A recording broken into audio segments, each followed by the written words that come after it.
Dans cette vidéo, je vais vous montrer une routine que vous pouvez faire avant de commencer votre montée en charge progressive pour le back squat. Donc du coup, là, comme on peut le voir, vous pouvez commencer déjà à faire la technique avec un bâton en commençant à vous exercer à contracter volontairement vos cuisses. Une fois que vous avez fait une petite série de 10 ou 12 répétitions, on va commencer avec un exercice pour la mobilité de hanche.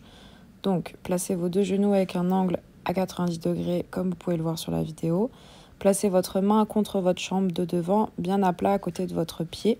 Et avec l'autre main, vous allez venir chercher bien sous votre jambe, comme si vous vouliez coller votre coude au sol. Alors au début, ce ne sera pas le cas, mais de plus en plus, vous allez pouvoir peut-être vous y rapprocher. Et lorsque vous développez votre bras vers le haut, accompagnez bien avec votre regard. Gardez les hanches bien stables en contractant votre fessier et vos abdominaux. Hop, on va en faire 10 de chaque côté. Une fois que vous avez fait les 10, vous allez changer de jambe. Donc pareil, les deux angles à 90 degrés. Hop, placez votre main à côté de votre pied, bien à plat. Et avec votre main, vous allez venir chercher loin vers le sol et toujours en cherchant, en voulant coller votre coude au sol.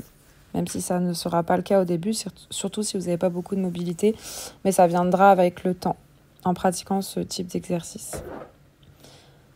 Si vous manquez d'équilibre, contractez vos abdos, aspirez le nombril et serrez le fessier. Et concentrez-vous, essayez de ne pas penser à autre chose. Une fois que vous avez fait 10 de chaque côté, on va passer à un exercice pour la mobilité de cheville qui est très important pour améliorer vos squats et bien vous échauffer.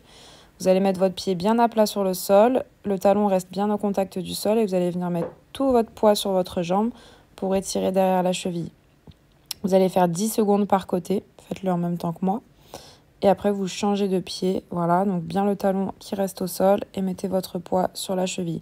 Si vous êtes à l'aise, vous pouvez mettre de plus en plus de poids pour étirer. Pas plus de 10 secondes, 10 à 12 secondes. Ensuite, vous avez fait ces deux exercices, donc pour les hanches et pour les chevilles, vous allez reprendre votre bâton et on va refaire une série de 10 ou 12 squats en contrôlant bien la descente et la montée. On ne se laisse pas descendre. Contractez volontairement vos cuisses, aspirez votre nombril. Hop, et on refait ça ensemble.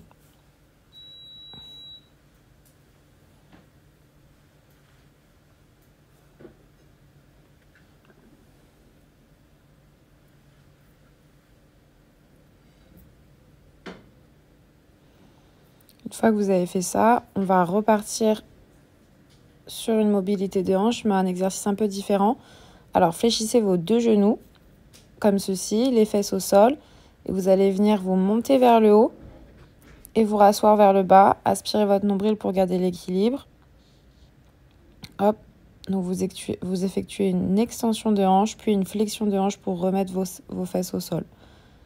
On le fait des deux côtés, donc on se replace. Et pareil, extension de hanche, flexion de hanche. On s'auto-grandit au maximum, on aspire le nombril. Voilà, super, très bien.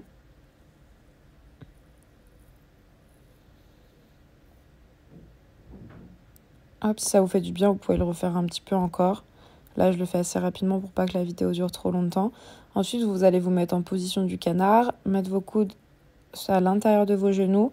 Vous allez venir déverrouiller tranquillement vos hanches de gauche à droite, sans forcer.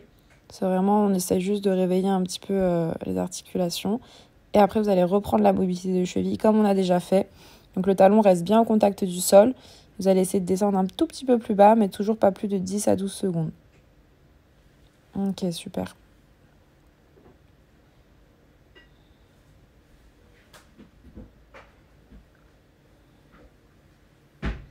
Hop, et pour finir, vous allez reprendre votre bâton et on va réeffectuer une dernière série de 10 à 12 répétitions.